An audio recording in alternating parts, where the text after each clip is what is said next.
I'm Dolly Baston. Welcome back once again to Dolly's World. We have such a special show for you today. You're going to love it. You know how I love dogs, and anytime I can do a dog story, I'm in dog heaven. And today we are with Sergeant Lou Beccari and his dog Chase from the Canine Unit, which belongs to the State Troopers. It is so nice to be here. Oh, it's a pleasure to be with you today. It really is, and he's such a beautiful animal. Thank you very much. And I saw that, you know, you had him in the truck and then you wanted to exercise him a little bit before you got him to settle down. He was having a blast out there in the field, wasn't he? He sure was. He loves to come out, loves to be with me as his handler, loves to play. To him, his whole job is play, and he loves to do it. What made you go into the Canine Unit?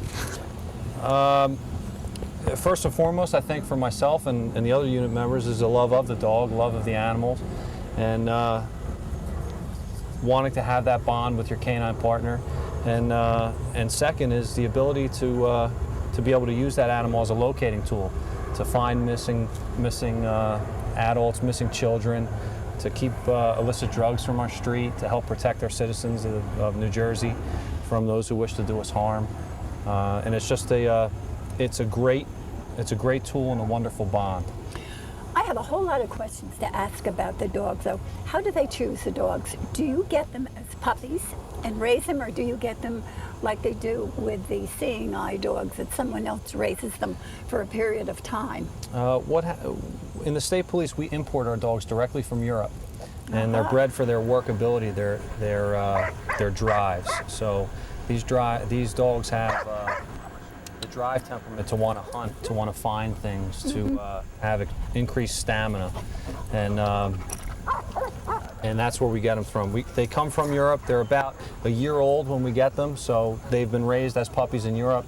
They come to our country. We get them about a year to a year and a half old with no training, and then from there we train them to be police dogs. All right. How do you get your dog then? I mean, do you line all the dogs and the guys up and say, okay, you go with you, and so on and so forth? Or do you work for temperament? We look for temperament, and we look for workability. We have a trainer by the name of Sergeant Jeff Charos, and what we'll do is we'll use importers, a canine importer or vendor, if you will, and they bring a certain number of dogs from Europe. We may see 9, 10, upwards of 15 dogs. And out of that 15, we may select only 1 or 2. And we're going to select a dog that has the exact temperament we want, the exact drives we want. And we're going to try and, as best we can, make that dog to the personality and temperament of the handler, to get that canine team as proficient as we possibly can.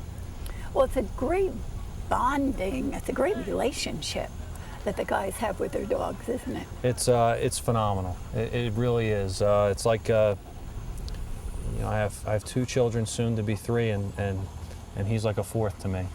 How is he with the kids?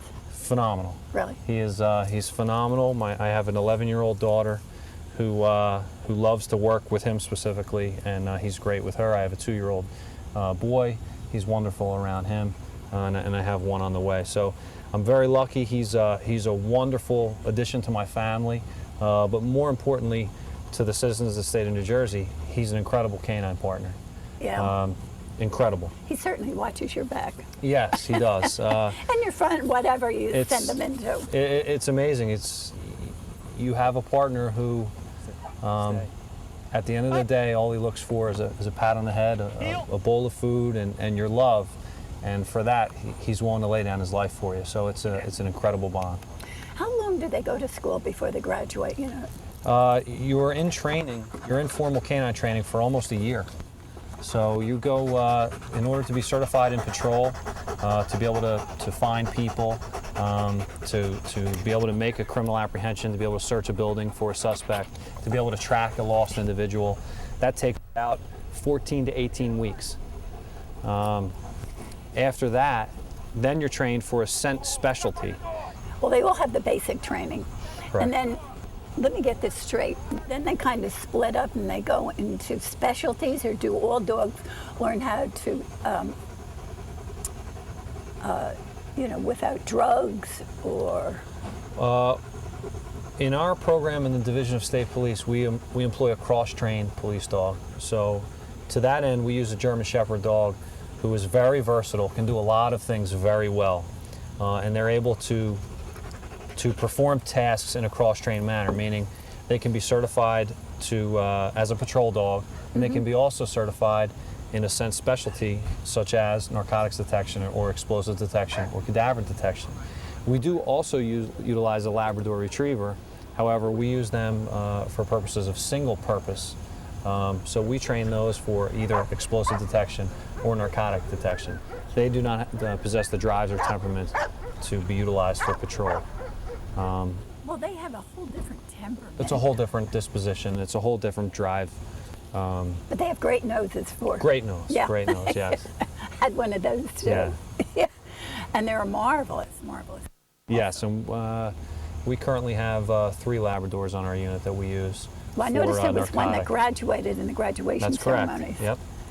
Beautiful animal. Yes. Yeah, they're great. That's why we use them, and they're a great addition to our program. How about Chase? What has he been? Does he have a specialties? Chase is trained as a patrol dog. He has the ability to find missing or lost people or track suspects that may run from a crime. He also has a sense specialty. He's an explosive detection dog. He is part of the New Jersey Canine Detect and Render Safe Task Force, which is a partnership between the Division of State Police as the lead agency and other local police agencies throughout the state.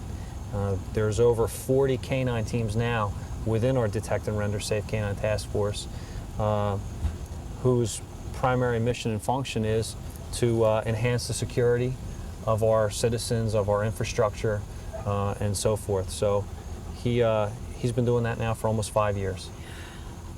I was listening to the graduation film, and the gentleman there said something about there were a few training units before 9/11, and Yes. now there are so many more. I would say in New Jersey, post 9/11, there was under 10 explosive detection teams in the whole state. And now, geez, we probably have total canine teams, explosive, patrol, narcotic, close to 300 in our state alone. Across the nation, thousands, and they grow every day because it's such a useful tool. Well, when they graduate from here, Okay. are they all on your team, the state troopers unit, or do they go all over? Any state trooper who handles a job comes into the New Jersey State Police Canine Unit. Members of the Detect and Render Safe Task Force or members of local agencies that we train, which we train several federal agencies, we train local agencies, municipal. They go back to their department and they continue to work their police dog within their own department and then come back to us for periodic training. What about Homeland Security? Do you train dogs for them too? I know there is another place in the country that does it. But Yes, I mean the Homeland Security efforts that we train dogs for is specific to the Detect and Render Safe Canine Task Force, and we've trained over 40 dogs in that program since 2004, and the program continues to grow. We currently began a class this past week for Detect and Render Safe, and we're training now 3 new explosive detection teams, which will graduate in another 12 to 14 weeks. you know, it's almost sorrowful that you have to have so many of those. It is. It's it's a different society. We live in a different world It certainly today is. than we did before 9/11, and it's our hope that we can make people feel safer and feel more at ease with going to large-scale venues like the Meadowlands, which the State Police Canine Unit supports the security at events like that, and the PNC Arts Center, events at the State House complex, and things like that. We hope that through our efforts and the efforts of the Detect and Render Safe program, that we can provide a level of security and a level of ease for the citizens of the state. What about when you train them? Now, East Brunswick used to have a single dog canine unit, and he was very gentle. I mean, he would go to all community affairs. I mean, not only did he do his job, but part of his job was also going to community affairs and letting children handle him and pet him and so on and so forth. Do these dogs go through the same thing, or are only certain dogs? We have a wide variety of police dogs within our unit, and just like people, these police dogs have different temperaments. And you may run into a person that you find to be very people-oriented and very sociable, and you may run into people at work or at home that you wonder, why are they so grumpy, or why are they not so friendly? Yeah. And much the same you find with the police canine. My dog happens to be very sociable when I need him to be, and very serious when I ask him to be. So I'm lucky in that respect. And to that end, I'm able to go out to schools and give demonstrations, and And the kids can love him. and the kids can see him and touch him, and Well, maybe love him is a little too much. right. But they can interact with him Yeah. a little bit more than other police dogs that we have. That doesn't necessarily mean that they're a bad police dog. They have a different temperament and a different disposition. Well, But, not all dogs do you leave loose with children anyway. right. I'm fortunate. We've Chase and I have given speeches and conducted their graduations and different school demonstrations and other events, which it helps publicize our program and let people know a little bit more about the police dog and what services he can provide. How long does their span of service run? It's really going to depend on their health, but it's anywhere from 5 to 8 years. Chase came into our program as a very young dog. He's a very big dog. I think that's why initially he was selected. He came into our program at about 1 year old. He's now 6. He's very healthy. He's still doing incredibly well. So he's coming on 5 years now, and he hasn't slowed down yet. You see him running around like crazy. Him there. So long as we can You a keep run him, for his money. he sure does. I like to think I give him a run for his money, but probably not. No, I don't think so. Stay.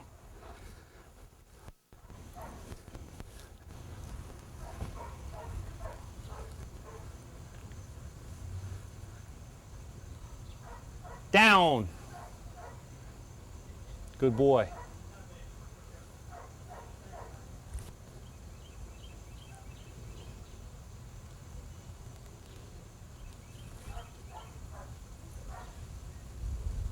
Heel. Heel, heel. That's his reward. I mean, 90% of what we do is done just based on a reward for the dog. Come. So you don't reward with food? Sit. I won't say that we don't, but whatever works for the dog. With my dog, this is his favorite thing in the whole world. He'll do anything to get me to play to get me to play with him with this ball. Stay. Up. Up. Up. Up.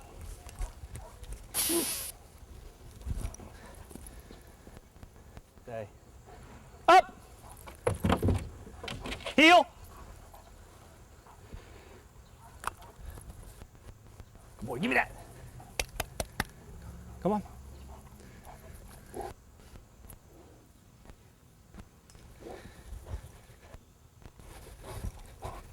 We also have a clip, I think, of the graduation exercises.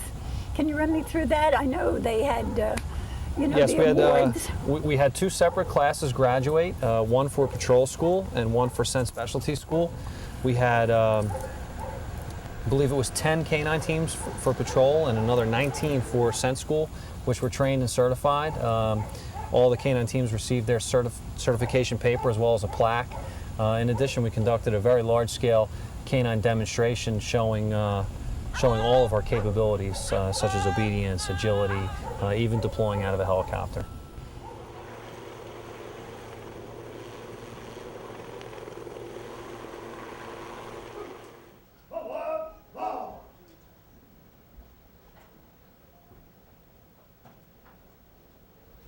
The departments represented here today by these new canine teams should take great pride in knowing their men and canine partners have received the highest degree of canine training.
I loved the exercises with him going through it. And I was fascinated by that helicopter drop. I must have rewound that 4 times to try and see who was holding on to who the tightest. That specific training exercise is there a halter it's that a ties hoist. him? It's a Yes. hoist. The canine is wearing a custom designed canine ballistic vest, which also is certified for rappelling and hoisting out of the helicopter. And Cooper, the canine handler, is also wearing a hoist as well. That's something that's brand new for us. It's only been done in the past 3 months. Really? I have to credit. I got a high credit then. I have to credit actually Sergeant Chris Quirk of our South Squad, who he initiated this training with our aviation unit and our tactical, or what we call our teams unit, and we've basically trained our entire South Squad to do that with their canine partners, which is crucial as we look to expand what our services and capabilities are. And by seeing that, you see that we can now deploy our canines anywhere, on land or now in the air. And it's pretty incredible. Can all dogs do this, or again, does it take a certain temperament I think to that go out of a plane? I think that every dog that we have within our canine unit would be fine doing it. Really? I don't know if every handler would be. I think some might be a little bit nervous, but I think our canines will be just fine. They don't seem to have the same sense of fear that we do they? You know, that's where you get back to that bond or that partnership where it's unique in that any apprehension that the dog might feel, It's from you. it might come from the handler, and sometimes he looks to the handler for strength. And when he looks to the handler and he sees and feels the handler be strong, that's when the dog will take on that same feeling himself. Are there any particular things that they really don't want to do? What we find with our canine partners is they're willing to do anything that we ask them to do, and all they're asking for return is a pat on the head. They're asking, a scratch on the ear, something like this, And an occasional cookie. and an occasional cookie. And they're willing to do anything you ask.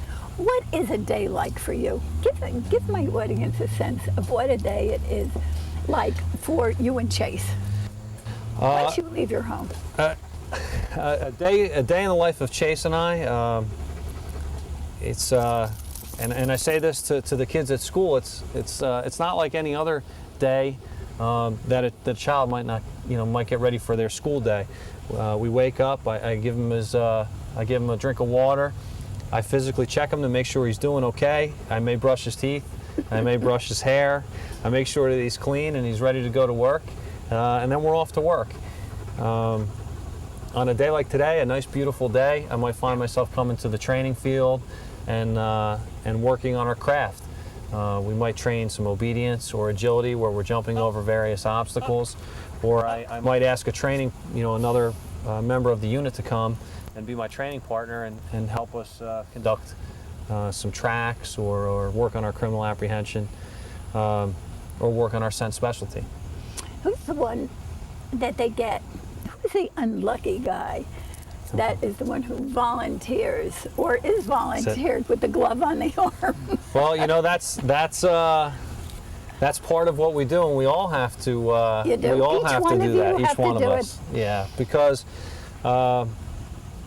my canine partner needs a training decoy, and all the other members of our unit needs their partner to have a training decoy. So we all chip in and play the part of the bad guy occasionally to make sure that our dogs are proficient. When you have played the bad guy, has your dog been involved? No. I was going to say, our canine partners would never wouldn't engage their handler because the bond is too strong. Right.